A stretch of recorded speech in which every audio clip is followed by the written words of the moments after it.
Hello, my name is Ricky Walter.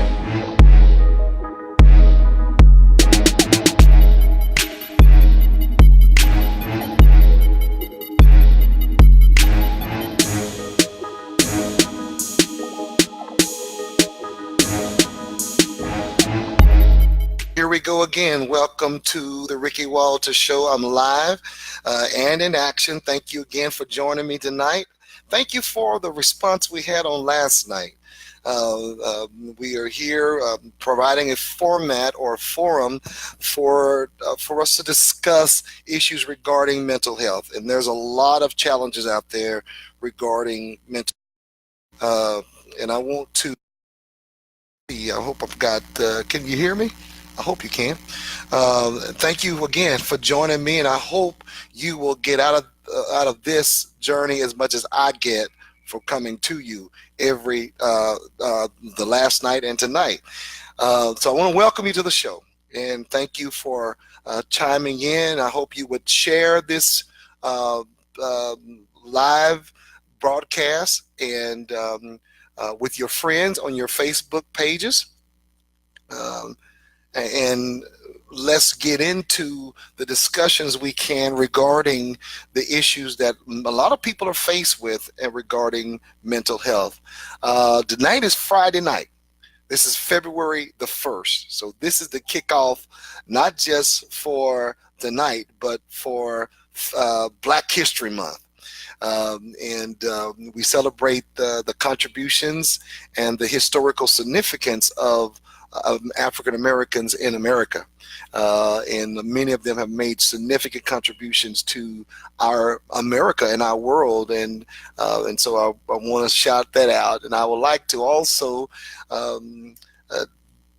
ask you for your grace as I'm trying to learn more and more about this type of a format where I'm going on live and doing a show that I don't get a chance to repair things, fix things, and make it perfect. So please provide me some grace as I'm learning this process.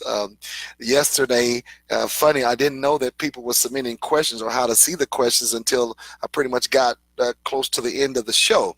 And so I've learned a little bit more about it. My staff have kind of educated me a little better on this format and what I'm required to do and what I'm expected to be doing. So in the meantime, please give me that grace. Thank you for sharing your questions. I will try my best. I'm dealing with some allergies right now, but I will try my best to get to as many questions as I possibly can each night. Join us next week, Monday through Friday, 8 o'clock every night, as we get very, very deep into the discussions about mental health. I'll be providing you information about diagnoses and evidence-based practices and treatments that work good with different diagnoses. And remember what I said last night about mental illness. They are disorders, meaning that don't mean it's something that you're crazy or you have some screws loose or anything like that. It is that you are impacted or you're suffering from significant impairment in a particular area of your life or several areas of your life due to stressors that are not normally there. As I mentioned last night, that people respond to different things in different ways, and we're all different people. So how one responds to something may not be the way another person will respond to that.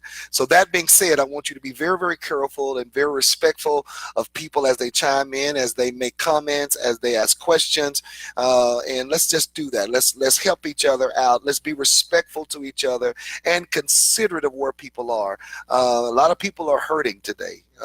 Especially with all the things that's going on in America, a lot of people are hurting. So please share this post or like and share it, and follow me on Twitter and Instagram. I mean, we're going to put a lot of information to you that I think would be very, very helpful. Let me tell you a little bit about myself for those who are coming on for the very first time. I am what you call in this field a psychotherapist. I am a licensed psychotherapist. I'm a licensed professional counselor. I am nationally board certified. I'm a licensed chemical dependency counselor and a licensed professional healer of arts. I have 3 advanced degrees in counseling, and I'm currently completing my doctoral work as an advanced practitioner. That being said, that is not what makes me qualified to do what I do. I think this is a very, very unique calling to be able to work with people to help them achieve help, hope, and healing in their lives. And I find it to be a very, very wonderful, rewarding thing that I do. And I want to give a shout out to all of my colleagues in the field who are working every day to do the same thing that I'm doing. What brought me to this place to talk about this from this forum is that I've recognized that there's a great need for interventions and treatment. However, there is a lack of access to that treatment when it comes to psychological issues, namely because people don't have insurance or they don't have individuals in their area who's practicing in certain with certain specializations. And so I'm offering this format to you. This doesn't cost you anything for you to chime on and ask questions and register statements and things that you've heard. I want to dispel misinformation and myths and stigma associated with getting help.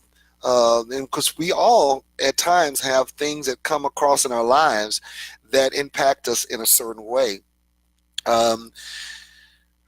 So that's about me, and I've been practicing. I'm in private practice in a little small town 50 miles south of Corsicana, 50 miles south of Dallas. It's a small town, and I do have offices in San Antonio, Houston, and Dallas.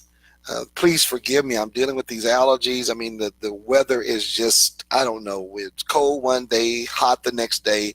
So please forgive me if you see me wiping my nose. It's surely not to be, I don't know how to pause the video to do that. So please give me some grace with that as well. Let me just do some housekeeping right quick. If you got a chance to see the advertisement, we're having a big event on February the 16th with my little brother Bobby Sparks, who will be here in Corsicana, and we'll be doing a featured event called Love is in the Air, an evening of fine dining and music. Bobby is a multi-winning Grammy Award winner, producer, and artist, and been around a long time. He's played with a lot of artists and he travels the world, and you would enjoy this event. A nice time to just come out with your friend, your significant other, your loved one, even to treat yourself. So to know more about this event, please go to our website at lifelinecfs.org and find out how to purchase your tickets. It's www.lifelinecfs.org. You can purchase your tickets online. We would like to have you there. The proceeds from these events will actually go to fund 1,000 hours of free counseling for those in my catchment area who do not have insurance and can't access or can't get access to counseling and assessments and services. And so I want to encourage you to do that. I do a lot of things in this community. One of those is I love serving and giving back. God has been very gracious to me and has blessed me and my wife. And so we feel that we're obligated to give back and help those who can't help themselves. And so I find it a very, just a wonderful opportunity to serve humanity. And so I want to talk about that. Secondly, let me quickly tell you about what we're doing real quick. I have a book club. I think most of y'all know that I enjoy reading. Give me 1 second. Let me get this book. Okay. Since this is Black History Month, our book for this month is this book right here, Charlemagne the God. Now, this is a very, very good read. It's about Shook One, who talks about anxiety playing tricks on me. This is a very, very good book. It's a difficult book to read for some people who are challenged by language and challenged by reality and challenged by things that are real. But this is the book we will be using for this month. This is our book of the month. I would encourage you to go on Amazon and go on the ebooks and get this book and read some of the things in it. It is really, really good. I believe you would especially the millennials, you'll be able to relate to this guy and some of the things that he's dealt with as it relates to mental health and seeking mental health treatment. And so I want you to grab this book. This is our book for the month. This book will guide some of our conversations and our discussions. So please do me a favor and get this book. Also, our documentary of the month is called 13th. It is a original Netflix movie, and I want you to use that as well. Look at that, because every night, next week, the week after that, what's going to drive our discussions is how racism and discrimination impacts the psyche of African Americans. And so this is African American Month, and that's what we're going to be dealing with on a wide scale basis. I will talk a little bit about myself, and I will do what we call a little self-disclosure. So and I don't get too deep into that, but I want you to know that I'm not exempt from problems. I'm not exempt from things that impair me. I've dealt with some traumatic things that I'm going to talk about that has been painful for me to discuss. As a part of my training as a therapist, or when I was in school, got to the semester one day, and one of the first class of the semester, we were told that we were going to have to get into therapy. For we would all have to actually be in therapy to pass the class. And I thought, that is the most craziest thing I've ever heard of. And I don't need therapy. I don't want therapy. But when I got into it, I realized how much I really needed to talk to somebody, and how much I had been dealing with, and how many, so many things I had really repressed and pushed away, and didn't realize that those things were really impairing my worldview, was impacting my response to certain things that triggered me, I didn't realize it until I started going to therapy. Now, I'm going to tell you something. After that 15 weeks of class, I stayed in therapy because it was working so well for me, and I was getting a chance in a very, very secure, safe place, talk about things that had impacted the way I approach being a husband, approach being a father, approach being a coworker, approach religion. I mean, I just had a lot of things I were dealing with and didn't realize that was the case. And so I'm just letting you know, we used to say in my field, the best therapist is one who's in therapy. The best therapists have a therapist. And so that's just some nuances I want to throw out there to you today. We're going to be discussing some real serious stuff. I mean, if you watched CNN tonight, okay, or no, MSNBC, you'll see that there's always these issues about racism. The governor in Virginia, 25 years ago, was discovered having a black face in the yearbook, and now people are asking him to resign and all that kind of stuff. And I'm gonna just be bluntly honest with you. I just think that people don't just, in many cases, just become racist. It's sometimes things that are ingrained in us, how we see people of color, and how those people respond to you.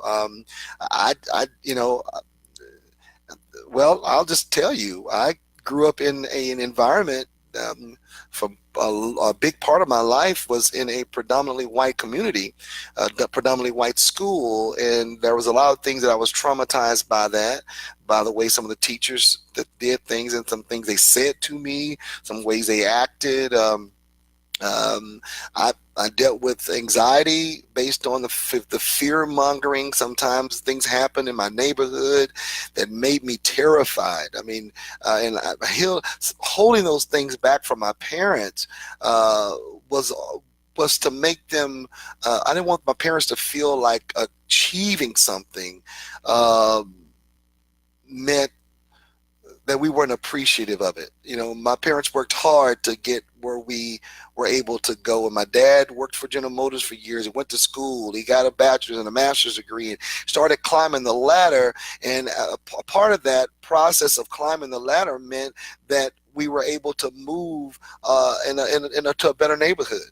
And we went from living in a predominantly black neighborhood to living in a neighborhood where we were there were very few of us as African Americans, and so I've had some experiences that have really shaped my worldview and still shape some traumatic things that I'm dealing with right now, and that may be you too. So if you are dealing with something that we're talking about, hey, chime in, ask a question, and we're going to talk about that from the standpoint of where we are today. But let me go back and say what I'm going to say. I don't think we can hold people responsible for things that happened when they were ignorant and they didn't know better and all that kind of stuff. And I think we've come to a place in society where this conversation has become very, very apparent. If you look at the news clips, I mean, folks are calling the police on just black folk living normal lives and doing normal activities. A girl at Yale was studying and fell asleep, and somebody called the police on her. And but I want to deal with the stress that how it psychologically affects us. I mean, the gentleman who was living in an upscale apartment. I mean, professional, and somebody called the police because even with him proving that he lived in that neighborhood and he had the key to the apartment, the two guys at Starbucks that was there to meet a colleague, and these things trigger things that are in me that happened when I was a child, and I'm telling you, I see it, um, and it impacts me. I'm re-traumatized by it all the time. And sometimes I've had experiences, and recently I've gone through some experiences where what people said to me and how they responded to me actually, you know, made me think. I mean, part of my, and I'm just being honest with you, I have ADHD, which is a hyperactive attention deficit disorder of the hyperactive impulsive type and disorder. And I'm dyslexic, and I have some things that I was born with. Those are neurological disorder. One of them is, and one of them is a learning disorder. But on top of that, we've faced racism, just blatantly racism, and that impacted my psyche. Today, I mean, I strive to be the best because I don't want people to from being demeaned. I said to myself, you will never be able to demean me again, and me not be able to say you made a mistake. I've responded sometime in the wrong way to some things I've said, because the hurt and the pain that's experienced is massive, and especially as I've been even said sometime that I'm a mad black man. He's just an angry black man. Well, no, I'm not angry, but I'm not going to let you talk to me any kind of way you want or do me any kind of way you want, because I've worked hard to be where I am, and I'm not going to allow you to do that. So it has closed some doors for me. It has stopped people from supporting things that I do, but that's okay, because I've learned that if I don't give myself a voice, that it does me no good as it relates to treatment. I tried to teach my boys. I saw one of my sons today, and he said, yeah, when I turned 16, I had to go to work. And I said, yeah, when I was 14, I went to work, because our parents were very, very strong in wanting us to learn how to operate and be successful in a world that was predominantly not supportive of a person of a color. And so we see all that. And tonight we're going to be dealing with a hot and button issue. Of course, my staff have told me I only have so long to be on this platform, so I'm going to try to honor what they said. But I pulled out some articles because we're dealing with racism, or the psychological impact of racism on the African American population, especially men of color. So again, get that book that we talked about. And we're going to be talking about subjects like ADHD in the male youth and the symptoms. And we're going to be talking about low income. And we're going to be talking about mental health services and faith communities, the role of the black pastor in the church. We're going to be talking about a lot of things over the next few weeks. And so I want you to get involved. Tell people about this program, because it's going to help you. And so if you got some issues about how you've been treated and how it's impacted you psychologically, chime in, ask questions about that, and maybe we can address some of that. But I pulled this first article, and I want to read some of it. It says, I recently read a Fast Company article compiling all of this year's incidents of black people being harassed for doing everything right or doing anything.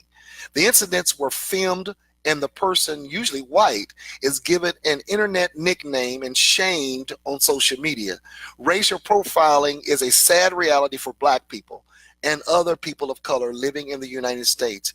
Everyone has their own story, and I was regularly racially profiled when I lived in Oklahoma.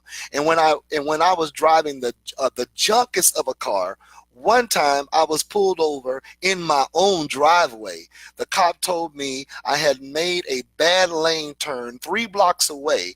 This kind of thing happens often, so often that it ends up in people becoming numb or trying to just laugh it off. And this is what he said. I remembered an incident when I was in college attending a friend's party, and she got a call from a neighbor to inform her that a black man was sitting in her living room. We ended up laughing at the situation. Of course, this was 20 years ago, so I couldn't have created the hashtag attending party while black. But to put things into perspective, this guy talked about a veteran Hollywood actor who was almost shot in his own home after one of his neighbors reported a large black man had broken into the house next to her. And according to this report, the police arrived at the house with guns drawn and knocked on the man's door. He opened the door, faced lasers pointed at his chest. Fortunately, one of the cops recognized him and diffused the situation. And this could have been deadly. Okay, Eric Gardner, who was choked by the police officer for simply selling cigarettes on the street. Uh, when white people call the police for minor incidents like this, they do not realize that black people's lives are surely in danger.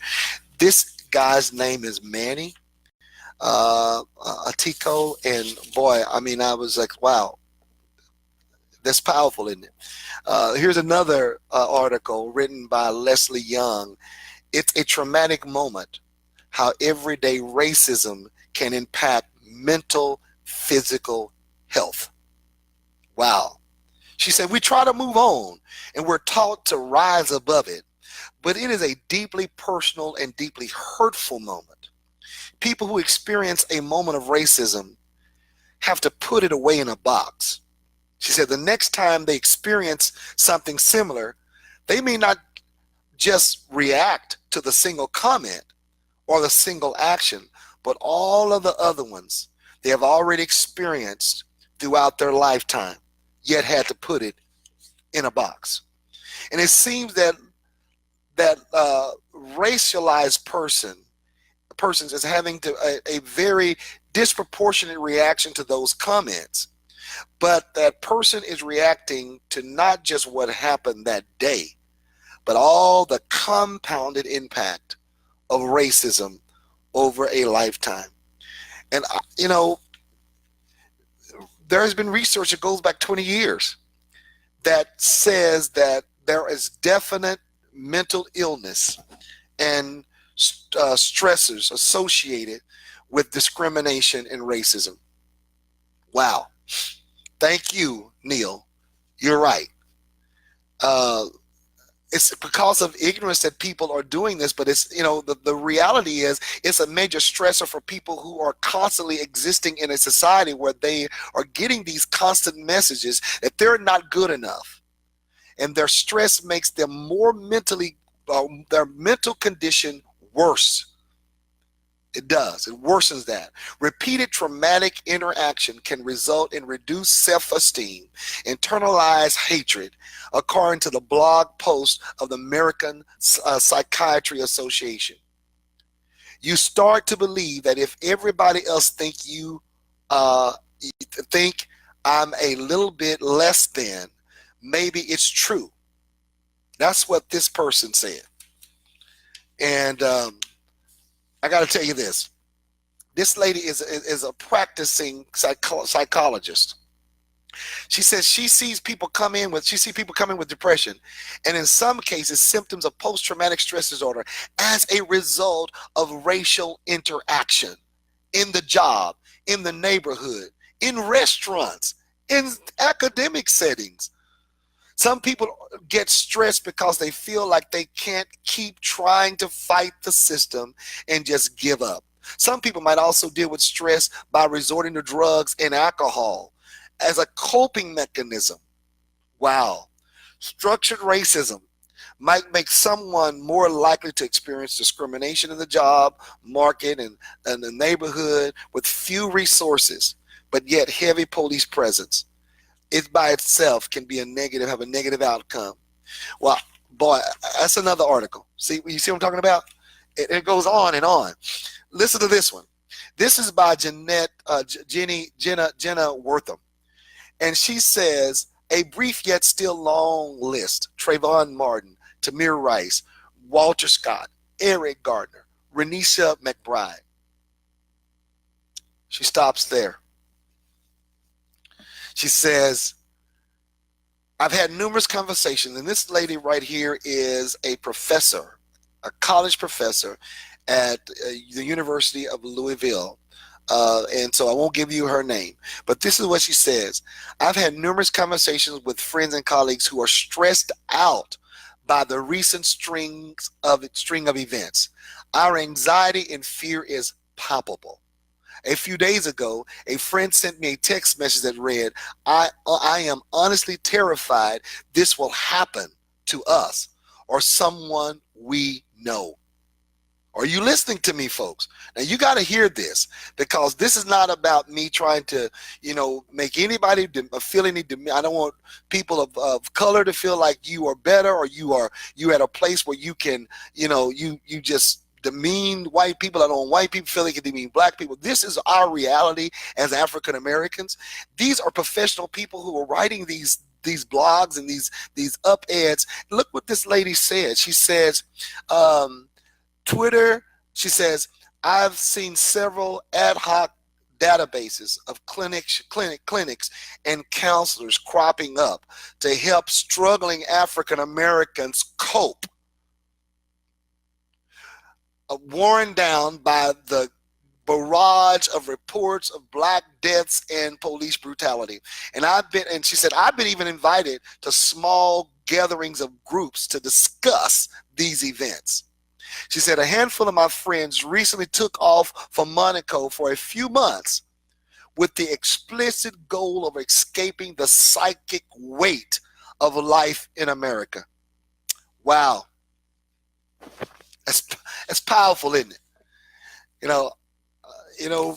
This is why this forum is so important, giving you a place to say, yeah, I've been affected by this. This is what this lady wrote. Much research has been conducted about social, economic, political effects of racism, but little research recognizes psychological effects of racism on people of color. Wow. She went on to say, and this is powerful too, because this is where I told you I am many times when I see stuff on the news.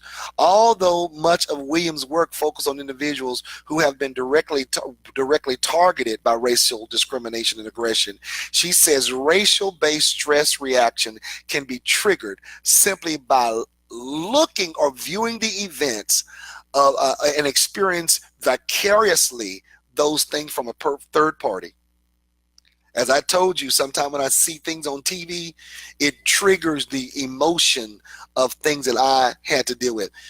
Fortunately, I had some support. I had a few friends that were white. As a matter of fact, I got to tell you about my friend one time. And if he ever hear me tell you this, he might get me. But I remember we were on a bus going on a field trip one day. And I don't know if you remember, or I don't know if you recall this incident at all, but a person called me the N-word. Okay, on the bus. And I'll never forget my friend stepping up. He does not know to this day what that did to me. He's my best friend. He was my best friend then, my best friend today. But he'll never know how that impacted my life. Because the daily grind of dealing with racism at school, we dealt with it at home. I mean, people would cut all my dad's tires. We came out to go to a funeral one day, and all the tires on every car was cut. I mean, just demolished. Sometimes we would come out and all the cars had been pelted by eggs, and eggs all over the paint in the car and everything. And there were times when people would just drive by and throw things at the house, and we were so traumatized by the experience, and we didn't want our parents to know that living in that area would be a bad thing. We wanted our parents to be happy that they had done something great for us. And so I'm just telling you, and I've had situations, and recently had a situation where I was actually accused of, of, of, of, for lack of a better word, taking kickbacks. And I'm thinking, you don't know anything about me. And they assume that because of what I drove, where I live, and all that. What are you talking about? And I said to that person, really? You gonna sit up here and, or you think, even if I thought that, that would not be something that come out of my mouth.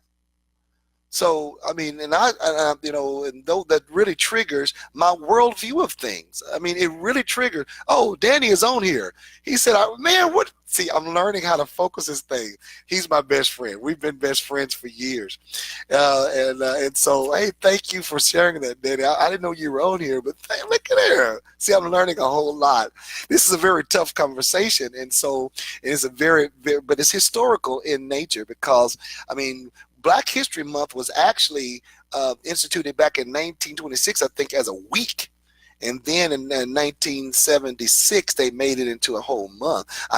Those of you who may be more historical buffs, you could probably help me better at that. Thank you, Noble. I've been the only Black and the first Black in many departments.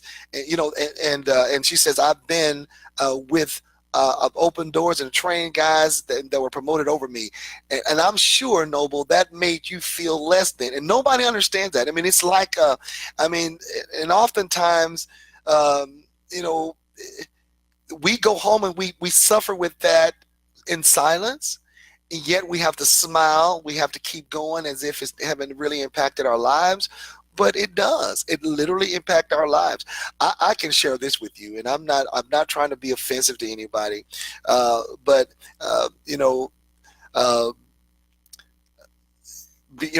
being raised by a strong African American father who was his parents were sharecroppers. My father was the first person, or the first of 10 in his family, to go to school. And everybody was behind him and supporting him to do that. I mean, they wanted my dad to get his education. And one day I was walking in the plant because my father got me on a job at the plant. And a guy walked by who was a supervisor, and my father was over this guy. And he asked me, where was my smart blank father, using the N word. And I'm saying, huh? I hadn't been, this was a very different place for me. And I never shared that with my dad, we call him a smart blank or smart A blank. And he was just kind of throwing it out there to me. And I'm thinking, really? So, but I'm proud because my dad tried to instill in us that it doesn't matter how people see you. What matters is how you see yourself. But it still doesn't take away the pain of being treated indifferent. Like I said, I don't think it's done on purpose by a lot of people. It's just that they're raised to believe that there's a difference. They're raised to believe that that Black people and people of color are inferior in language or in intellect and in creativity, and that is not the truth. If you look back and look at some of the major inventors of our nation, a lot of those guys were African Americans. I mean, and they've done a wonderful job in providing places for us today. They're trailblazers. They made pathways for us to get through. And so I want you to know that this is not, if you're right now stressed on your job because of racism, or you're stressed because of things happening, the first thing you do is you have to begin to identify that is a trigger for you, that is in figure out where that first originated, and say this is a trigger for me. I think people will understand it better if we start talking about it versus assuming they know. Uh, and I have to do that myself because sometimes people will say things and I would say, they weren't back there when all this stuff happened to me. So it's unfair for me to judge them based on what they're saying right now because they don't know my experience. And maybe it's what would be a good thing is say, hey, when you do that and when you say that, that's very hurtful to me. One of the things that's very hurtful, and I want to say this with Maya Angelou. I got to get off this thing before I get in trouble. Maya Angelou, Dr. Maya Angelou says, "I am human, therefore nothing human can be alien to me. Nothing human can be, because I'm a human." And so I thought when I first looked at that, I'm thinking, wow, what a deep thought. I mean, I'm human, so I can't be alien. I mean, I can't be an alien too. I mean, so I'm human. So, when you talk about aliens and people space and they look crazy and look, that's not me. I bleed like you bleed. I have families like, and so that's the concept that African Americans are trying to get out, or the thought, the people that we work around. I can't treat you as if you, there's overt, there's covert. Come on, you know what it is, and it's what it is. But the history of racism has empowered social structure. Laws have been passed to do that. I mean, there are cultural components, there are systems, things are in place to do that. I mean, it's literally. I mean, as a black man, I travel a lot. And I can tell you when I go into places, where there's not a lot of African Americans, I am scared half to death. I'm fearful. If I'm pulled over, um, I was transporting some children one time, and they were not of my culture. And we were in East Texas, and I was pulled over by an officer because my lights were on bright. And I didn't realize they were on bright because, when you're a two-lane highway, sometimes you forget. Thank God I got a truck now that if some car come over the hill and it has this automatic thing that if something else's lights, it turns off the bright lights automatically. But the guy, I had to prove to him that I was transporting the children. He had to call somebody, had to verify at these being. I had my badge, I had my driver's license. I mean, he could run my. I mean, I had no warrants or anything. We were there for an hour, for him to verify that the kids were supposed to be with me. I mean, not everybody don't have to go through that, but we do. We go through gentrification. People are building, they're moving people out. Matter of fact, on the news the other day, there were people who are really stressed, and their safety stress. I've been here for 30 years, and they're being moved. Someone, the big corporate people have bought their property to build those high-rise apartments, and they have nowhere to go. They're afraid they're going to be on places where they don't have a bus line to get back and forth, where there's not going to be stores for them to go buy food and all that. So this is a very big issue, and we have to say, it does exist, and some people are responding out of that in another way. Well, okay. Even in I was reading some things back about Oregon back years ago, and I was coming across some things that they had put in there that in 1844 provisional government of the territory passed a law banning slavery, and at the same time requiring that African Americans in Oregon leave the territory. Wow, that's a double bind message, isn't it? Yeah. And then 1857, Oregon adopted the state constitution that banned black people from coming to the state, residing in their state, or holding property in their state. Do you know African Americans only own 6% of the entire nation's wealth? That's it. I mean, let me tell you what racism is. It's a system of dominance, power, and privilege based on racial group designations, where members of the dominant group create or accept their societal privilege by maintaining structure, ideology, values, and behavior that have an intent or an effect of leaving non-dominant group members relatively excluded from power, esteem, status, or equal access to societal resources. That's, in a nutshell, is simply racism. Okay? Now, I know, you know, I didn't create that definition. That definition was created by the journal. It was posted in the Journal of Psychiatry, and so I didn't create that definition at all. Okay. Now, uh, underlining assumptions that racism influence behavior and actions. Racism underlining assumptions aren't checked. System and organizations don't change. That's why we can't get past the concept of racism, because we can't get past these factors. So I hope this has been helpful for you. Now, just as a little caveat to this conversation, uh, some of the fears I had that developed in me as a kid who went through this. Matter of fact, I believe one time I was there was this thing going on, and a kid wanted to fight me at the end of the school, and as terrified as I was, I mean, I was scared half to death.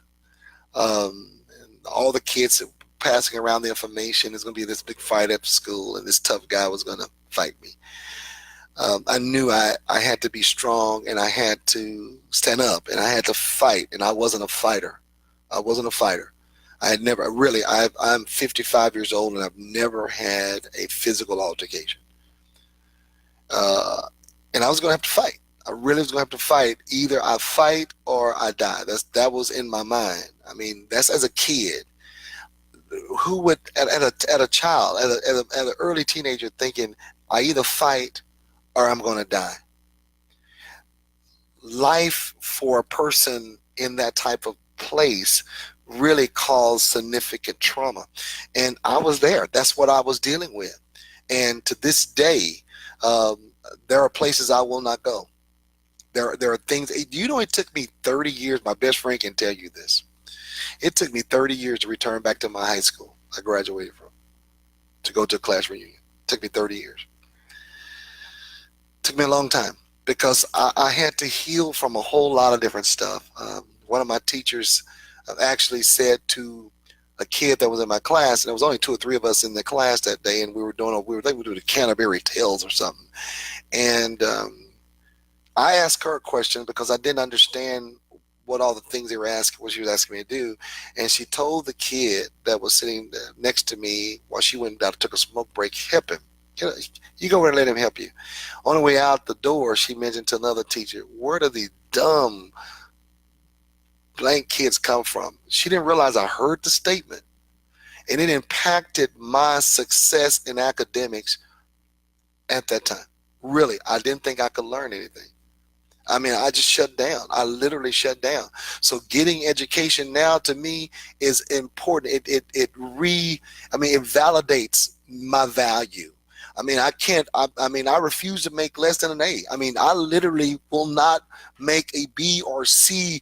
I mean, I will stay up all night, 3 nights, 4 nights, working on a project, writing a paper so I can get the best grade I can get. And it has to be an A. I mean, it has created things in me that, I mean, have impacted my kids. I mean, my children had to really excel. They had to go over and above, because I knew what it was like to be demeaned.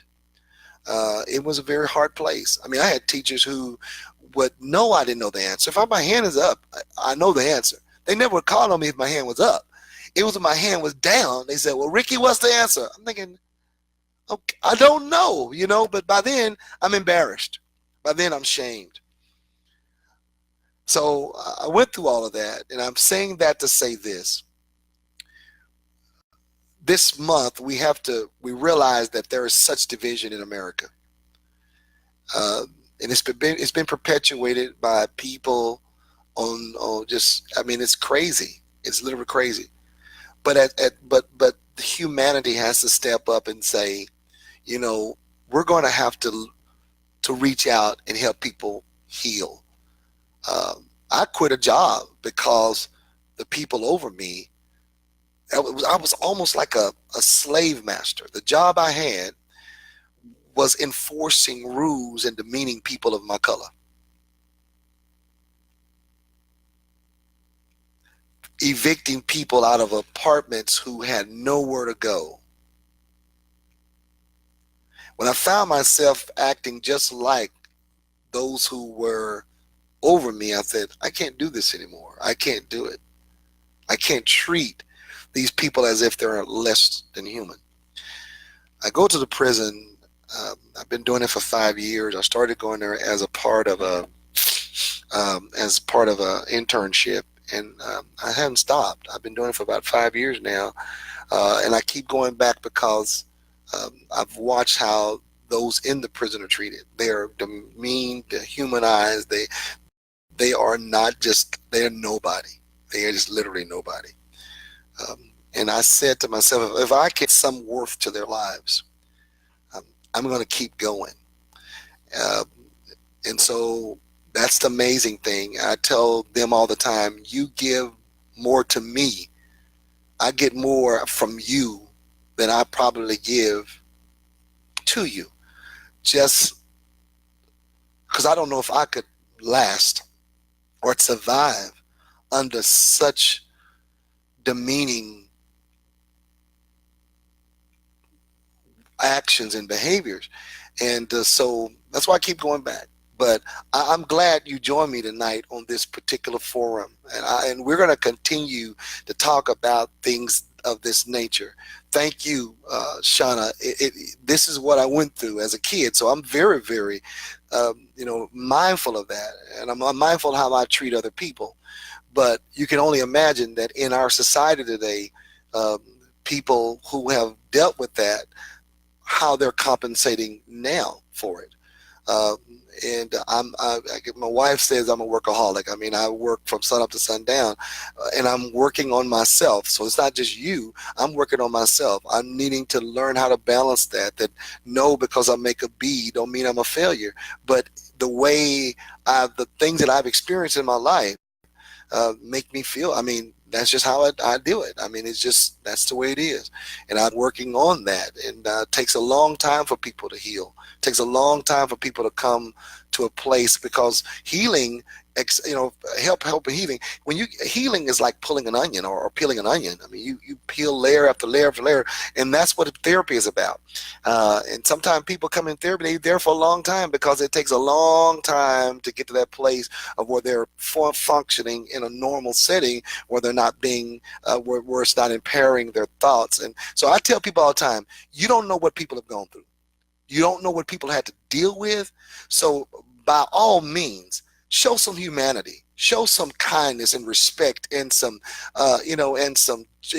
patience with people, because you don't know what they've experienced. You just don't know what they've had to go through to be where they are, to achieve and accomplish what they have accomplished in life, and why they're there. You don't know why they have the behaviors that they have or why they do the way they do. But sometimes it's just because of where they've been. And we don't erase in our minds what we've gone through. That's the thing about counseling. People are not in counseling to get to heal themselves.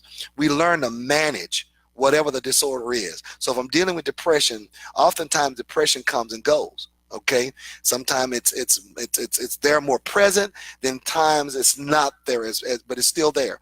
So you learn how to manage that disorder, identifying the triggers, knowing what triggers that and what you do with it to be whole and complete. Remember that the world keeps going, okay? And the majority of people who have disorders live normal lives. Their parents, they work jobs, they go grocery shopping, they go to the movies, they go vacation, they have friends. It doesn't mean that they become a person that needs to be pushed aside because they're going through it. But most of the time we suffer in silence. Now, I remember when I went back to my class reunion, I was afraid, I was fearful. And I'm closing out with this. I was scared to go back. Nobody knew that. I was scared to go back, and everybody was there. Some of my teachers, friends, folk were there. It wouldn't have been a shock. I mean, it wasn't that many black people there, so it wouldn't have been an accident if you saw me and said, "Oh, you're a part of the school." Yeah, yeah, it wasn't but a few of us, so you wouldn't confuse me with anybody. But I wasn't the one to likely to be the most successful in that school. I don't think that was expected of me. But when I went back, um, I faced some of the fears that I had, some of the same people that I felt that hurt me. I faced some of those same people, um, and um, so that was a part of the healing process that I needed. It was to go back and just look and show those people that everything they said to me, I've overcome that. I didn't become that. I didn't become what they wanted me to become. And so some of you right now are in that place, and it doesn't matter if it was a word from, somebody who was your teacher or somebody who was your administrator, or you know you wasn't dumb. That was the words they used, and you allow that word to identify you for a minute. Rebecca said it like this. She said, I had a seventh grade math teacher that treated me like I was dumb. The person didn't have to say it. Sometimes it's what they did, is how they responded to you, that made you feel like you were, just not smart. And so I fight for that. I fight for the underdog. And that's why I'm here fighting for you. So if you're in that place and you need help, don't, it's okay. It is okay to get help. It's okay to reach out. Don't suffer in silence. Don't suffer alone, because there's a lot of people out here. You see all these people who are chiming into this social media tonight. I got to get off because they told me not to be here for 30 minutes, and I've gone past my time. If you're there and you're alone, don't suffer in silence. Talk to somebody. I mean, you just get to somebody and say, listen, this is what I'm dealing with. And if that person can't help you, at least they're there for you to be a sounding board, because oftentimes you already know what you need to do to help yourself. When you hear it and it's replayed to you, you say, wow, you already had the answer. You already knew. But oftentimes we need just people to validate and support what we do. Okay, listen, I want you to come back on next Monday. Don't miss this show. If you don't get a chance to see it live, go back and see the tape. I mean, this is fearful for me. This is one of my fears. I mean, it took me a long time to agree to do this. A matter of fact, my staff had all left and went home. All of them tried to talk to me until I was looking at them like, y'all are just, what's wrong with y'all? You know I'm not going to do that. But after they left, I had a time to think about it. And I thought to myself, I better get on here and do this before I talk myself out of it. And that's exactly what happened last night. And so I thank you for your support. Thank you for getting on here. I'm going to have people coming on live. They're going to try to show me how to do that. I don't know how to do this stuff just yet, but they're going to show me how to do that and include them. Let me go back and tell you what our book of the month is. For those of you who are just not joining me, our book of the month is right here. Okay? Y'all see this? Charlemagne, the God. Get it. It's, like I told you, it's pretty risque and got a lot of language in it, some things that's reality that you need to read. But this talking about this guy's journey through the mental health process. Get this book. We're going to be talking about this book. This book going to guide some of our discussions on this month. But every day, Monday through Friday, 8:00 p.m., we're going to be here together. We're going to be talking about some serious issues. You will be able to chime in and ask some questions. Matter of fact, they're going to show me how you can invite, and you can do something, and you can be on the screen too. I plan to have some other professionals come in and join me, and we're going to talk about substance abuse, and we're going to talk about some other things. Talk about what happens when you lose your health or lose a loved one, how that affects your life. So come be a part of that.